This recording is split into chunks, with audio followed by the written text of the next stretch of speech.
자, 거기 이제 34쪽에 보면 이제 그 만세전이 나오거든요. 34쪽에.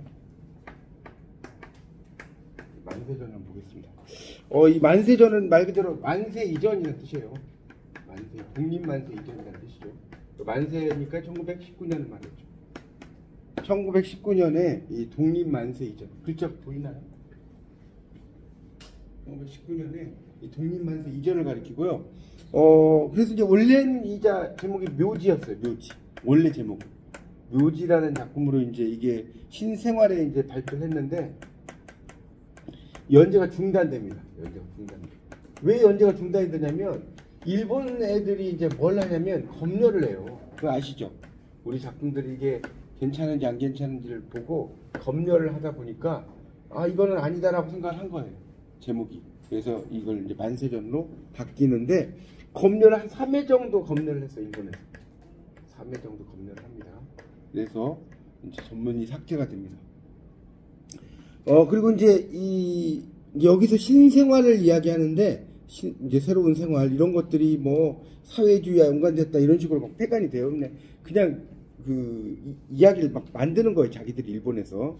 하여튼 그래서 만세전으로 이제 연재가 되는데 총 59회 연재가 돼요. 이게 이제 시대일보의 만세전이라는 게 시대일보라는 신문에 59회 연재가 됩니다.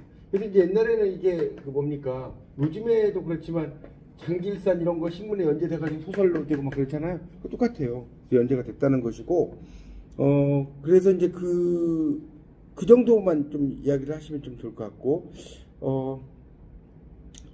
이 작품에서는 이제 일단 시간 공간적 배경 등장인물인데 이게 언제냐면 1918년 겨울인데 이때가 이제 3.1운동 직전이거든요. 3.1운동 직전인데 한 23일간 이제 그런 일이 생겨요. 그래서 보통 이제 1번부터 8번까지 이렇게 가면 첫 번째는 도쿄, 그다음 두 번째는 고베라는 곳이 있어요. 그다음 세 번째는 시모노세키, 그다음 네 번째는 부산, 그다음에 다섯 번째는 김천, 그다음에 여섯 번째는 대전, 일곱 번째가 이제 우리가 옛날에 서울을 경성이라고 그랬거든요. 경성, 마지막이 동경 이렇게 이제 오게 됩니다. 이렇게 가고 그래서 이런 그 만세전을 우리가 이제 어떤 소설이라고 하냐면 혹시 아시나요? 여로형 소설이라고. 여로형, 나그네의 길. 여로라는 게 예전에 그 드라마도 있었지 않습니까? 여로형이라고 이 소설의 구조를 이야기합니다. 그래서 여로형 또는 이제 여로 소설. 나그네가 가는 길이라는 뜻이에요. 여로라는 것은. 그래서 여로 소설이라고 이야기하고 이 만세전은 1924년 작품이에요. 1924년에 만세전이 생겼다. 그래서 이 여러 소설인데 지식인의 내면을 아주 세밀하게 형성하고 있는데 일단 여러분 염상섭을 좀 한번 봐보세요. 거기 그 염상섭에 대한 이야기가 나옵니다. 자연주의 및 사실주의 문학을 이 땅에 건설한 그 작가 나오죠. 최초의 작가고 김동인, 현진건과 함께 뚜렷한 공적을 남겼는데 이제 자연주의하고 사실주의는 조금 이따 제가 설명을 드릴게요. 그래서 남궁벽 등 여러 사람과 함께 본격적으로 문화활동을 했고 표본시대 청개구리 자연주의 나오죠. 그리고 이제 만세전 3대 치우. 치우는 여러분 이게 뭔 뜻인지 아세요? 치우가 뭐예요? 치우는 소나기를 말하는 거예요. 소나기. 모일치자에 비우자를 써가지고요. 소나기를 치우라고 합니다. 거기 써놓으세요. 뭐 치우가 뭐냐 이렇게 시험에는 안 나오지만 상식으로. 효풍, 새벽바람. 효풍, 새벽바람인데 자, 자연주의와 사실주의를 조금 제가 설명을 좀 드리도록 하겠습니다. 여러분 자연주의와 사실주의가 헷갈리거든요. 어떻게 다르냐? 글자가 달라요. 뭐 글자가 다르겠죠. 근데 자연주의는 두 가지가 있어요. 하나는 운명론, 5월 또는 과학적인 이야기. 자, 이렇게 나오면 이게 자연주의. 예를 들어볼까요? 여러분 김동인의 감자는 알죠? 김동인의 감자 모르세요? 거기 복녀가 나오고 김동인의 감자라는 작품이 있어요. 여기에는 그 주인공이 복녀예요. 복녀. 근데 복녀인데 이게 이제 이런 거를 에펠레이션이란 말 여러분 안 들어보셨어요? 에펠레이션. 이게 이름 붙이기란 뜻인데, 이름 붙이기. 이름 대로 갈 수도 있고 이름 반대로 갈 수도 있죠. 자, 복녀니까 복이 많은 여자죠. 원래는 맞죠. 근데 복도 지지리도 없는 여자로 나와요. 그래서 이제 이 복녀가 결국은 죽음에 이르는 그런 이야기예요.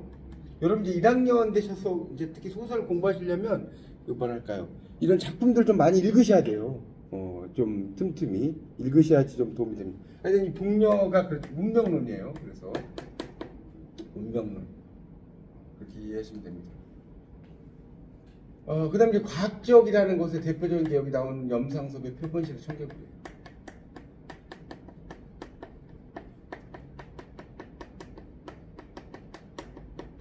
자, 이 표본실의 청개구리가 대표적인 이제 과학적인 작품이다 이렇게 이해하시면 되겠습니다. 이런 게 이제 대표적인 그 염상섭의 작품이다라고 말할 수가 있습니다. 자, 그렇게 이해하시죠? 그러니까 이게 두 개 중에 하나가 있으면 된다. 그러니까 자연주의적이라고 하는데 또 어떤 이런 질문을 하시는데, 그런 그 과학적인 것만 되냐, 그게 아니라 과학적인 것도 자연주의고 운명론도 자연주의입니다. 그래서 감자를 자연주의로 가고, 사실주의는 말 그대로 리얼하게 이야기를 다루는 거예요. 그 당시의 삶을. 그걸 이제 우리가 사실주의라고 한다 이렇게 보시면 됩니다. 아시겠죠? 현진건 같은 작가가 그렇죠. 자, 그래서 이제 이 작품은 아주 간단해요. 내용은 지식인의 내면을 이제 형상화했고요. 지식인의 내면. 염상섭 자체가 어떤 지식인의 내면.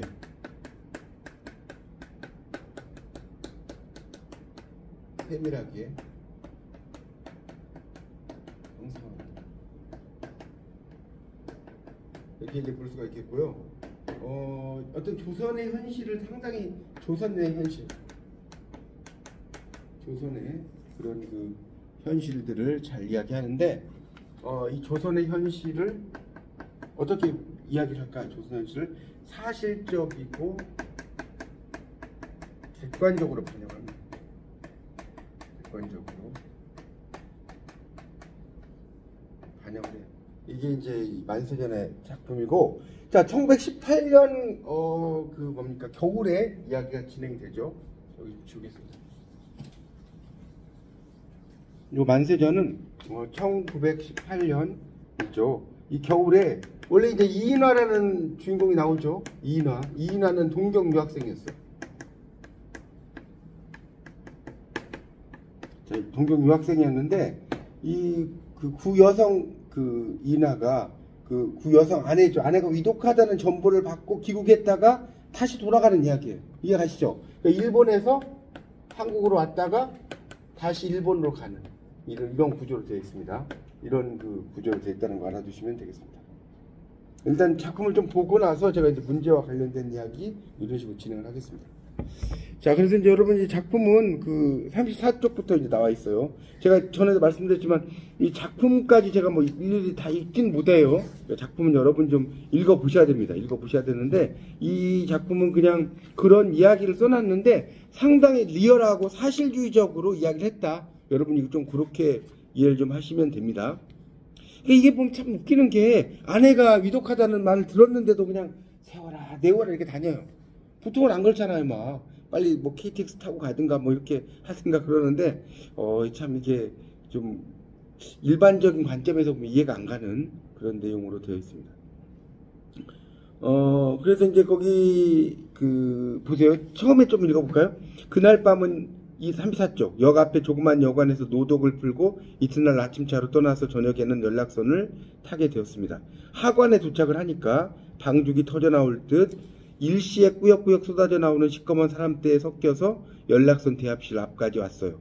그래서 이제 쭉 이야기를 하다가 밑에서 넷째 줄에 인버네스를 입은 이렇게 나왔어요. 인버네스는 그 밑에 나오죠. 이번에 망토처럼 생긴 남자용 외투라고. 서툰 친구가 와서 모자를 벗으며 끄덕하고 국적이 어디냐, 그러니까 어디 출신이냐는 거죠. Where are you from 이런 거죠. 아무 말 안 하고 명함을 주고 이제 가게로 갔죠. 본 적은 이렇게 이제 이야기를 하죠. 35페이지. 명함을 받아들고 흥정을 다하기까지 기다리고 있던 인버네스가 괴롭게 군다. 잠자코 그 명함을 도로 빼앗아서 주소를 써주고 사놓았던 물건을 들고 이제 와서 앉았어요. 그러나 이 걸자는 그놈 이런 뜻이에요. 그놈. 골자는 이렇게 나왔죠. 밑에 그 3번 각주 35쪽에 나오죠. 이 골자가 그 골자예요. 그 골. 오늘 처음 들어보셨을 거예요. 그 골자예요. 뭐 밑에 골자라고 각주 있죠. 그러니까 글을 좀 낮잡아서 불렀다고 나오죠. 뭐 이렇게 이야기하죠. 계속 뭘 물어보는 거예요. 그래서 이제 뭐 어쩌고 저쩌고 이야기가 쭉 나오죠. 이제 그런 이야기가 쭉 나오고, 이 책은 이제 소설은 여러분 읽어보시면 아시겠지만 내용은 별건 아닌데 이 사실주의적으로 상당히 그 뭐랄까요, 이 염상섭이 그 당시의 어떤 풍경 이런 것들을 정말 잘 묘사했어요. 그 당시 어떤 일본과 우리나라의 어떤 풍경들을 상당히 잘 묘사를 했습니다. 그래서 이제 뭐 그런 내용들은 여러분이 다 읽어보십시오. 읽어보시고 이 작품에서는 이제 53쪽을 보겠습니다. 53쪽에 제일 마지막 단락부터 좀 볼게요. 마지막 단락. 나는 이렇게 시작된 53페이지. 나는 거기 보면 나는 선실로 들어갈 생각도 없이 으스름한 가판 위에 찬바람을 쐬어가며 웅숭구리고 서 있었다. 격심한 노역과 추위에 피곤하여 깊은 잠에 들어가는 한국. 거기다 밑줄 쳐보세요. 이 격심한부터 쭉 밑줄 쳐가지고 한국까지 붙여보세요. 자, 이게 이제 결국 이제 어떤 표현이냐면 비유적 표현이에요. 자, 이걸 이제 우리가 비유적 표현이라고 이야기합니다. 비유적 표현. 그래서 그런 격심한 노역과 추위에 피곤해서 잠에 들어간 항구는 소리 없이 암흑 속에 누웠을 뿐이요. 전시의 안식을 지키는 야광주는 벌써부터 졸린 듯 불빛이 적어가고 이렇게 나왔죠. 수요가 줄어가면서 졸고 있다. 그러니까 요즘 말로 가로등 같은 게 졸고 있다 이런 이야기예요. 그 뭐 노래도 있죠. 가로등도 줄고 있는 뭐 비오는 거리에서 뭐 이렇게 트로트 노래도 있지만, 그래서 나는 인간계를 떠나서 44쪽 보세요. 방랑의 몸이 된 자와 같이 그 불빛의 낱낱이 어떠한 평화로운 가정의 대문을 지키고 있으려니 하는 생각을 할 때 선뜻 밑에 나오죠. 갑자기 창기 기운을 받아서 서늘한 느낌이라고 나왔죠. 반짝이는 별보다 멀리 흐려져가는 불빛이 따뜻하게 보였다. 나의 머릿속은 혼돈했다. 이런 말 나오죠. 그러니까 인간계를 떠났다. 뭐 이런 식으로. 그러니까 어떤 그 일제하의 어떤 상황을 이렇게 묘사했다고 볼 수 있을 것 같아요. 그래서 외투 포켓에다 두 손을 찌르고 어느 때까지 우두커니 섰는데 내 눈에는 어느덧 뜨끈뜨끈한 눈물이 비어져 나와서 상기가 된 좌우 뺨으로 흘러내렸고 찬바람에 산뜩산뜩 스며들어가는 것을 나는 씻으려고도 아니하고 여전히 섰었다. 이렇게 이제 이야기가 끝나고 있죠. 그래서 이 작품은 그 만세전인데 묘지라고 그랬다고 했잖아 아까. 왜 작품 제목을 묘지라고 했느냐? 그 당시 일제하의 상황을 묘지로 표현한 거예요. 묘지로 표현했는데 일본에서 이런 것을 이런 제목은 너무 노골적이다 라고 생각을 하는 거예요. 하여튼 여러분 국문학을 하시다 보면 일본에 대해서 상당히 좀 안 좋은 감정을 가질 수밖에 없어요. 내용 자체가 다 그런 게 많아요. 뭐 우리가 역사를 공부해도 그런 것처럼 지금 그 몇 호인지 모른다고 저기 최현미 님이 이야기하신데도 그 카톡을 좀 해주시죠. 예, 제가 뭐가 지금 뭐가 떠가지고 제가 강의 중에 한번 카톡방인가 있나봐 한번 봐보세요. 그래서 그 당시에 이제 만세전의 공동 묘지로 묘사를 했다는 겁니다. 이렇게 이해하시면 될 것 같고요. 그래서 이제 이 작품의 아까 말씀드린 주인공이 이인화라는 사람이고, 그래서 그런 사람입니다. 그래서 일제하의 어떤 그 상황을 이렇게 상당히 이제 힘들게 표현했다라고 보시면 될 것 같습니다. 그러니까 이 작품은 뭐 그렇게 어렵진 않아요.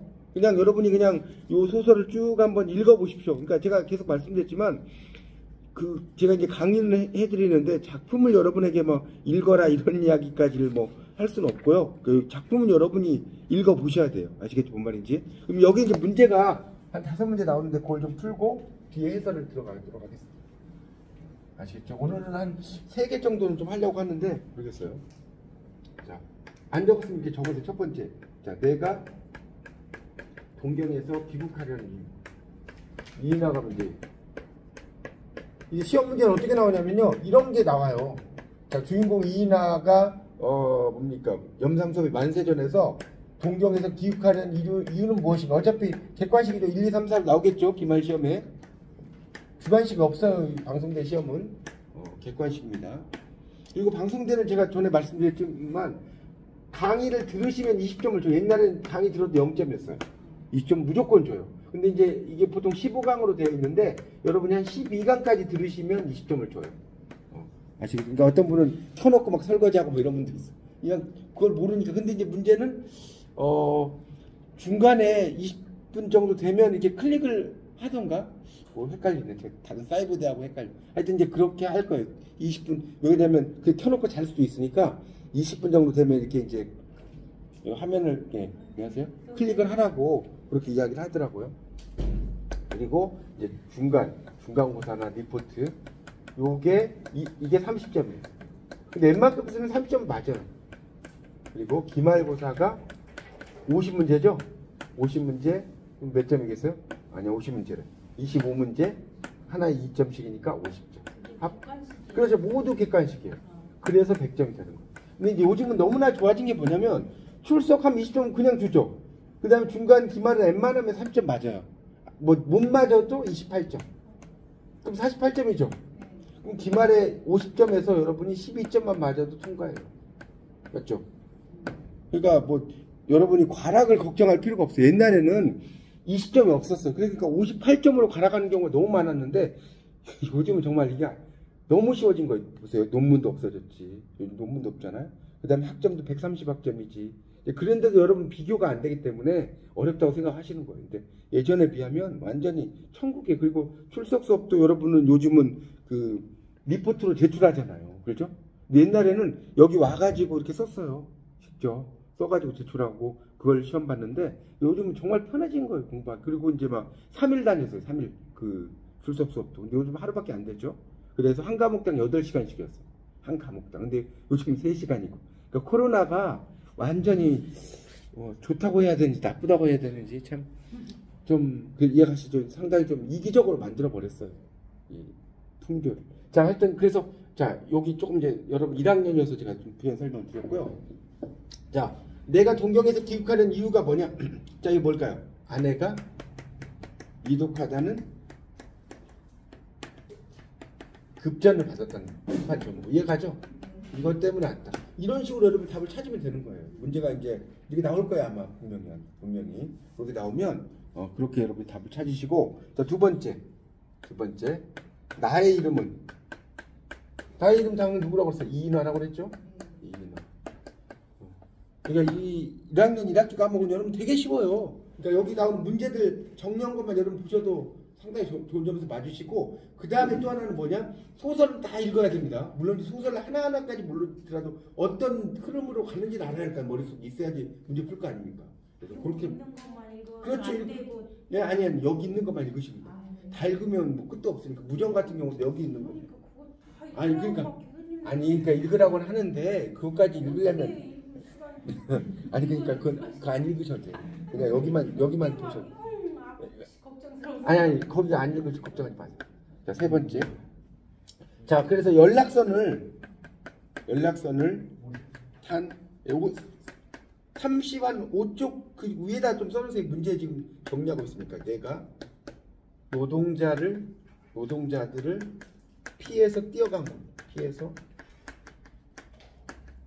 곳이 뭐였죠? 목욕탕이에요. 목욕탕. 이게 이제 제가 어디 있는지는 말 안 하겠습니다. 여러분이 공부하시라고. 그래서 이제 제가 이렇게 써드리면 목욕탕이 어디에 있지 이렇게 호기심을 가지고 보면 또 재밌잖아요. 그래서 공부할 때 연락선 안에 있어요. 예, 그러니까 읽으셨네. 그러니까 이렇게 호기심을 안 갖고 이게 어디 있지 이렇게 찾아가는 재미가 있잖아요. 그렇죠? 그렇게 보시면 됩니다. 읽으시면 그래서 공부하기가 쉬운 거예요. 네 번째는 나는 이건 아까 이야기했죠. 식민지 조선의 현실을 좌절했다고 그랬죠. 무엇에 비유했다? 제목. 아까 했는데 무덤. 예, 무덤이라고 했죠. 예, 그러니까 묘지라고 해도 되고 무덤이라고. 근데 어떤 무덤에 구더기가 끓는 무덤. 좀 더 자세히 이해가죠? 무덤인데 막 구더기가 끓는 무덤에 비유해. 이렇게 좀 써놓으세요. 자, 뭐에 비유했다? 구더기가 끓는 그런 그 무덤에 비유했다. 자, 여기까지 어렵지 않죠? 구더기가 끓는 무덤에 비유했다. 이렇게 좀 써놓으십시오. 자, 그래서 자, 그 다음에 이제 5번째로 해볼까요? 5번째 이거 지우죠. 이거 참 앞뒤가 안 맞죠, 되게. 다섯 번째는 뭐냐면 이제 이 주인공이 서울을 떠나잖아요. 서울을 떠나면서 나는 누구의 편지에 대해 답장을 하느냐, 답장을 보내는가, 이렇게 이런 문제가 있어요. 그러면 당연히 뭐예요? 이 정자라는 있죠. 카페 여급인에게 정자를 보내요. 그 정자에게 그 뭐죠? 답장을 보내요. 카페 여급이죠. 웨이트리스라고 하잖아요. 웨이트리스 맞죠? 영어로는 에게 이제 그 답장을 보냅니다. 정자에게. 그렇게 여러분이 답을 하면 돼요. 그러니까 이게 보면 어떻게 보면 제가 아까 말씀드렸잖아요. 부인이 지금 이독한데 참 여유 부리고 있어요. 그러니까 그렇게 보면 좀 부인의 입장에서 보면 상당히 짜증나죠. 그렇지 않아요? 부인이 다 죽어가고 있는데 여기 봤다 저기 봤다. 그 상황에서 어떤 남자도 다 그러고 싶을 거예요. 그러니까 부인을 보기가 좀 보러 가기가 그래서 어떤 면에서? 부인하고 정이 없잖아요. 아니 그러니까 그렇죠. 아니 그러니까 아무리 그래도 그래도 우리가 뭡니까 조강지처긴 하잖아요. 그러니까 정이 있고 그걸 떠나서 그래도 부인이 그래도 그러지 않나요? 내가 이혼을 했든 어쨌든 그렇죠. 예, 그 이야기를 말씀드리는 거예요. 그 이야기를. 그런 걸 말씀드리는 거예요. 자, 그래서 이제 이 작품은 어떤 망국의 백성이잖아요. 망국의 백성. 여러분 보세요. 이제 제가 이걸 읽으라고 한 이유가 어때요? 여러분 읽고 나니까 들을 때 훨씬 수월하지 않나요? 이걸 안 읽으면 도대체 뭔 소린가 막 그런단 말이에요. 그래서 제가 읽으라고 하는 거예요. 뭐 이거 저한테 좋은 거 아니에요. 여러분에게 좋은 거니까. 그래서 이제 제가 한 주에 뭐 최소한 2작품, 3작품을 할 거거든요. 그러니까 제가 미리 말씀드릴 테니까 꼭 읽어보시고 방송에서도 이 책을 다 이야기는 안 해요. 여러분 읽어보시고 강의를 들으시면 훨씬 좋아요. 그래서 망국의 백성. 이 망국의 백성에 대한 이야기를 이제 뭐라고 하냐면 이걸 이제 맥수지탄이라고. 이거 아마 처음 들어보실 거예요. 이건 한자를 써드릴게요. 국문학을 공부하시면 한자 조금 아셔야 됩니다. 뭐 시험에 뭐 나오진 않는데 국문학 공부하는데 한자를 뭐 쓸 줄은 몰라도 읽을 줄은 알아야 할까. 뭐 쓰는 건 뭐 힘들다 치더라도 읽을 줄은 아셔야죠. 보리맥자에 빼어날 숫자에 보리가 빼어나 한탄할 탄자에. 이거 아주 유명한 말입니다. 맥수지탄. 그러니까 보리가 빼어난데 이 보리가 어디로 간다? 일제한테 다 간다는 거예요. 그걸 맥수지탄이라고 하는 거예요. 이건 어디에 나오느냐? 이상화의 빼앗긴 들에도 봄은 오는가? 지금은 남의 땅 빼앗긴 들에도 봄은 오는가? 이런 시가 있나요? 아세요? 네, 들어보셨죠? 네. 이상화. 네. 거기 그렇죠. 그 빼앗긴 조국에도 광복이 오는가 이런 이야기인데 맥수지탄이죠. 일본에 되게 웃기는 게 뭐냐면 일본이 좀 머리가 좀 그런 게 빼앗긴 들에도 봄은 오는가가 다 그런 뜻 아닙니까? 빼앗긴 조국에도 광복은 오는가 그런 거는 통과시켜.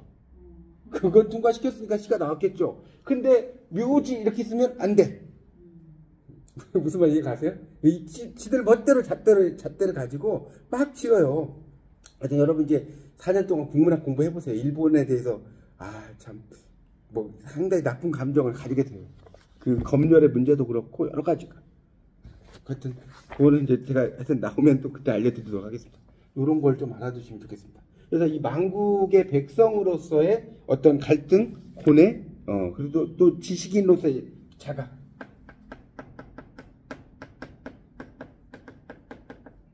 우리가 이제 여러분 지식인을 뭐라고 하죠? 지식인을 그는 소위 이런 말 쓰는데 인텔리였다 이런 말 들어보셨어요? 인텔리가 뭐의 약자일까요? 이것도 상식으로 알려드릴게요. 인텔리. 우리가 공부를 제가 이야기했잖아요. 여러분 공부를 1번에 2번에 3 하려고 국문학과 온 건 아니잖아요. 지식도 알아야지. 인텔리는 뭐의 약자냐면 인텔리겐차에서 왔어요. 인텔리겐차.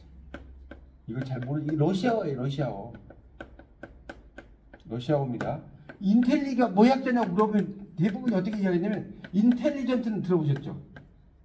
똑똑한 인텔리전트. 이거 아니에요. 인텔리겐차라는 인텔리겐차. 요게 지식인이라는 뜻이에요. 지식인인데 너무 길잖아요. 그래서 뒤에 걸 빼버린 거예요. 그는 인텔리다. 그럼 공부 왜 하느냐? 의시되려고 하는 거예요. 공부 왜 하냐 물어보면 너 이런 거 알아? 나 이거 아는데. 무슨 말인지 이해가세요? 이거 제가 만든 이야기가 아니 진짜로 그렇습니다.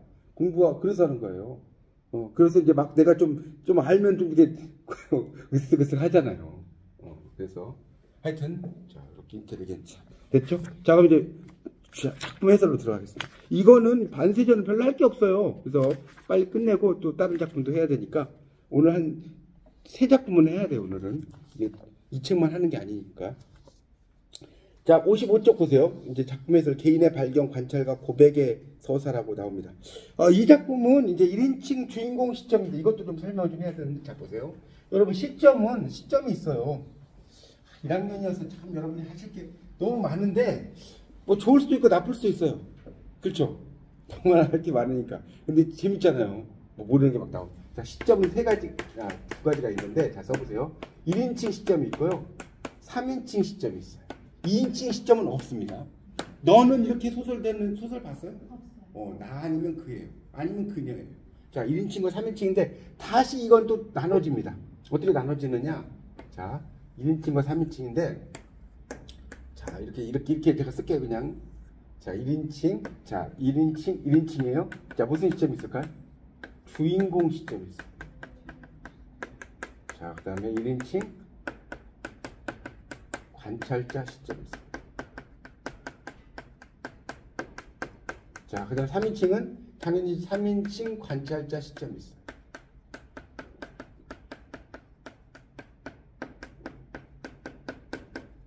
자, 그 다음에 하나는 3인칭. 이때는 뭐 주인공 시점보다는 전지적 작가 시점이라고 해요.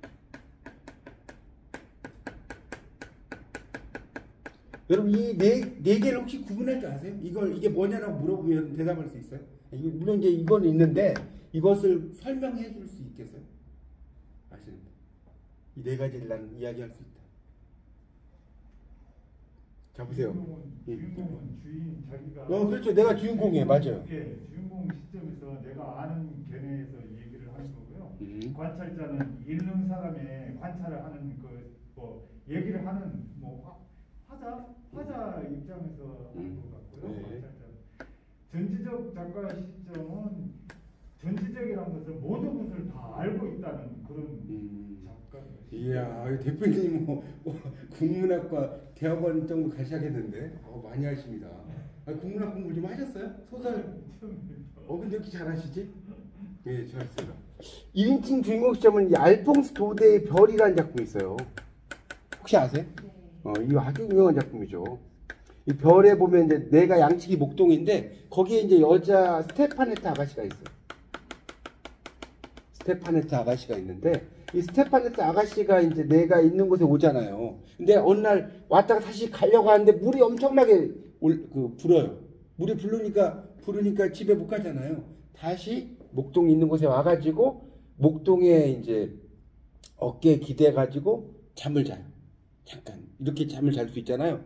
그럴 때 이제 목동이 그래요. 이 세상에서 가장 멋진 별 하나가 내 어깨에 기대어서 잠을 자고 있다. 뭐 이런 식으로 이야기가 끝나거든요. 되게 낭만적이지 않습니까? 이게 바로 이래식 주인공 시점이에요. 왜? 거기에 주인공이 나가 양치기 목동이니까. 그런데 그렇다고 해서 이게 그 나가 양치기 목동의 알퐁스 도대는 아니에요. 여러분 헷갈리면 안 돼요. 맞나요? 그러니까 이게 이제 여러분이 학년이 올라가시면 배우는데 이걸 역사 전기 비평이라는 게 하는 게 역사 전기 비평. 1학년이니까 이것저것 머릿속에다 많이 담으셔요.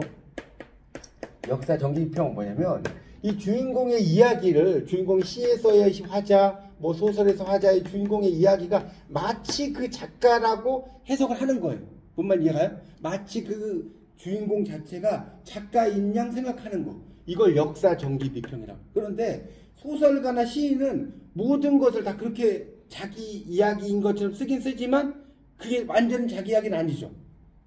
맞잖아요. 그런 게 이제 여러분이 학년이 올라가면 배우실 거예요.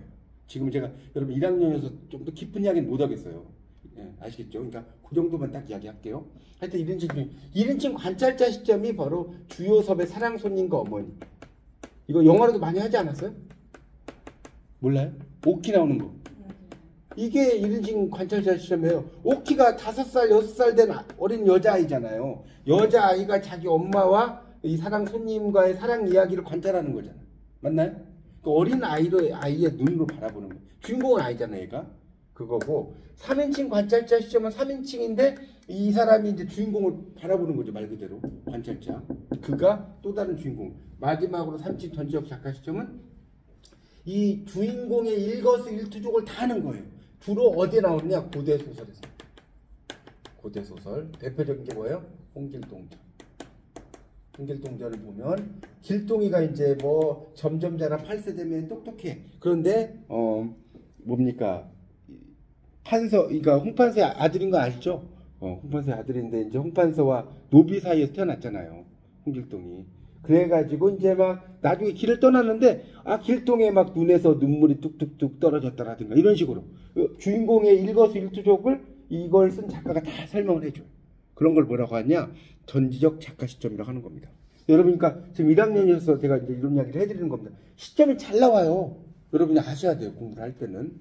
자, 어려운 거 없죠? 됐죠? 이해가죠? 자, 그럼 넘어가겠습니다. 자, 그래서 이제 이 이야기를 이제 왜 했냐면 이제 이 화자에 대한 이야기를 좀 하려고 이제 했는데, 자, 이거 여기 지워도 되겠습니까? 다 쓰셨나요? 네. 이제 좀 자, 이제 여기서 이제 뭘 이야기하고 싶냐면 이 작품은 일단 1인칭 주인공 시점이에요. 1인칭 주인공 시점. 자, 1인칭 주인공 시점의 화자예요. 화자인데 이걸 또 3개로 나눠줄 수가 있습니다. 이게 좀 재밌어요. 나눠지는데, 자, 이야기 속에 나가 있어요. 나가 있고, 이야기를 하는 나가 있어요. 그 다음에 내포 작가가 있어요. 내포 작가가 뭔지 좀 이따 설명드릴게요. 일단 써보세요. 자, 내포 작가가 있습니다. 자, 내포 작가가 있는데, 자, 이렇게. 저는 뭐 대충 그릴 테니 여러분 예쁘게 그리세요. 자, 그래서, 자, 이야기 속에 나는 이제 3.1운동 이전. 그러니까 만세 전이라고 그랬잖아요. 그렇죠? 과거의 인화. 이인화라고 그랬잖아요. 자, 그럼 이야기한 나는 뭐예요? 현재의 이인화죠. 자, 이 사람은 화자죠. 자, 내포 작가는 검열을 의식하고 있는 염상섭. 자, 이 무슨 소리인지 좀 설명 다시 좀 드릴게요. 자, 이야기 속에 나는 이야기 속에서 등장인물을 말하는 것이고, 이야기하는 나는 이야기 속에 등장인물은 화자가 있겠죠. 우리가 막 그 TV에 드라마나 이런 거 보면 이때 누구는 어쩌고저쩌고 했다고 막 여자나 나레이터들이 막 이야기하는 거 있지 않나요? 나레이터. 그런 걸 말하는 거예요. 쉽게 말하면 나레이터. 영화에는 연사 같은. 예, 그렇죠. 그런 거 비슷한 거예요. 이 대표님이 보통 실력이 아니시네. 제가 가르칠 게 없을 것 같아요. 너무 잘하셔. 자, 내포 작가는 뭐냐면 이 주인공에 대해서 잘 들으세요. 내포 작가를 여러분 잘 모르실 수 있으니까 제가 설명드리겠습니다. 이 내포 작가는 이 글을 쓰는 작가예요. 그러니까 쉽게 말해서 이 글을 쓰는 작가. 여기는 이 뭡니까? 영상 속에 안 나오잖아요. 그죠? 글을 쓰는 작가라. 글을 쓰는 작가인데 어떤 의미에서 내포 작가라고 하냐면 그 상황을 의식하는 작가. 좀 더 여러분 이해하기 쉬려면 상황을 의식하는 글을 쓰는 작가. 이런 거 좀 이해가요? 상황을 좀 의식하면서 글을 쓰는 작가를 내포 작가라고 하는 거예요. 내가 이렇게 쓰면 얘네들이 겁내하겠지? 이렇게 생각을 하고, 또 이렇게 쓰면 독자들이 여기서 웃겠지? 이렇게 쓰면 독자들 놀라워하겠지? 이렇게 생각을 하면서 글을 쓰는 작가를 내포 작가라고 해요. 여러분 이제 이거에 대해서는요 현대 소설론을 2학년 때 배우실 거예요. 그때 좀 더 자세히 설명을 할 겁니다. 그래서 이런 염상섭이다. 자, 그래서 이제 이야기 속에 나는 일종의 이제 책상 도련님이에요. 책상 도련님. 책상 도련님이란 말 들어보셨죠? 그래서 이 사람이 이제 귀국을 하잖아요. 그래서 귀국하는 과정에서 보고 느끼고 고민하는 자. 보고 느끼고 고민하는 자. 이것이 이제 이야기 속에 나고, 자, 이야기하는 나는 이제 나의 과거 행동을 전달하는 화자예요. 나의 과거 행동. 전달하는 화자. 그래서 이제 그 이야기하는 나는 시선을 갖는데 어떤 시선을 갖느냐? 약간 이제 이 사람 이런 걸 자기 반성적 화자라고 그래. 좀 무식한 말로. 자기 반성적 화자라고 하고, 또 하나는 조선에 대한 냉정한 시선. 이것도 좀 써세요. 밑에다가. 이 칸이 좀 모자라니까 조선에 대한 냉정한 시선. 조선에 대해서 어떤 시선? 냉정한 시선. 조선에 대한 냉정한 시선이라고 좀 써주세요. 냉정한 시선. 이런 걸 보여줘요. 자, 그리고 이제 그러면 내포 작가는 뭐냐? 바로 이제 해방을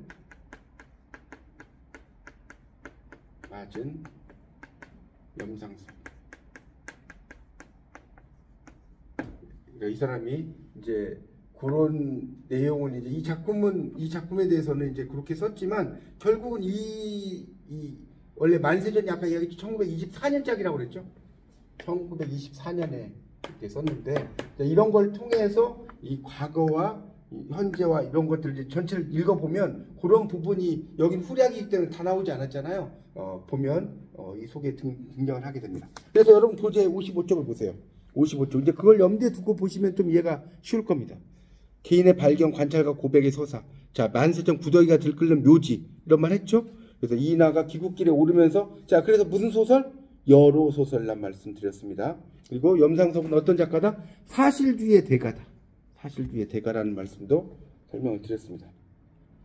그래서 전체는 9장, 그 두 번째 단락 보세요. 1장에 3장 아내가 위독하다는 전보를 받고 내가 어때요? 동경을 떠나 부산으로 연락선 타. 4장에서 6장은 김천, 경성, 서울까지. 7에서 9장은 서울에 도착한 후 아내의 죽음과 장례, 다시 동경으로 향하는 내용. 그래서 동경에서 쭉 가는 여로 소설이다. 이런 이야기 했습니다. 그래서 책상도련님 나오죠? 조선의 정체성은 나타나지 않는다. 여러분, 정체성이 뭐냐라고 누가 여러분에게 물어보신다면 여러분 뭐라고 대답할까요? 정체성이 뭐예요? 이렇게 물어봅니다. 정체성. 자, 정체성은 영어로 아이덴티티라고 그래요. 아이덴티티라고 하고요. 이제 세 글자로 뭐라고 하냐? 자, 제가 수업할 때 많이 쓰는 말이에요. Who am I? Who am I? Who am I 물으시면 없죠? 나는 누구인가? 이게 정체성이에요. 나는 누구인가? 나는 왜 여기 있는가? 뭐 이런 거 있잖아요. 그래서 이런 그 연극이나 이런 것들이 대부분 이야기하는 게 뭐예요? 정체성 이야기예요. 맞나요? 맞잖아요. 우리 웨이디푸스 같은 경우도 내가 왜 여기 있는가? 나는 누구인가? 왜 내가 어머니와 결혼하고 아버지를 죽였는가? 뭐 이런 거 아닙니까? 그래서 이런 그 연극의 이런 그 소설의 가장 중요한 것은 이 정체성의 문제입니다. 그래서 이제 그 당시에 어떤 지식인의 고민, 궁핍한 상황 이런 것을 이야기하고 있습니다. 자, 그다음 넘겨보세요. 연재와 검열, 감시의 시선이라고 2번 나오죠? 그러니까 아까도 말씀드렸죠. 원래 묘지라는 제목으로 썼는데 신사가 연재됐다고 나왔죠? 연재가 중단돼요. 잡지 폐관. 그러면서 만세전으로 바꿨다는 거예요. 그렇게 이제 이해하시면 되고요. 그러니까 이거 참 하여튼 제가 아까 말씀드렸지만 묘지나 만세전이나 별 차이는 없는데 그냥 이건 독립만세 이전이니까 그나마 또 일본에게 좀 이렇게 애들이 보기에는 괜찮다라고 한 거죠, 제목을. 그래서 그대로 이제 가게 됩니다. 그래서 이제 그런 어떤 쭉 내려가다 보면 밑에 좀 이 56쪽 보세요. 뭐 일본 유학생이 아닌 피식민지 주민으로서의 모욕적이고 차별적인 검문 받는다 나오죠. 아까 그 여러 가지 물어보는 거 나오죠. 일본에서 보면 이게 이제 있어요. 여러분 일본을 좀 여행을 해보시는지 모르겠는데 일본에서 일본 사람들이 막 되게 막 뭐라 그러죠? 좀 간지럽게 이야기하잖아요. 일본에 가보면 사람들이 막 간지럽게 이야기하잖아요. 근데 일본이 또 외국인에 대한 시선 같은 경우는요. 이름도 뭐냐? 오나마와 난테. 아나타노 오나마에와 난데스까? 이렇게 쓰잖아요. 이름이 무엇입니까? 이러는데 오나마와 난테 뭐 이렇게 막 물어볼 때가 있어.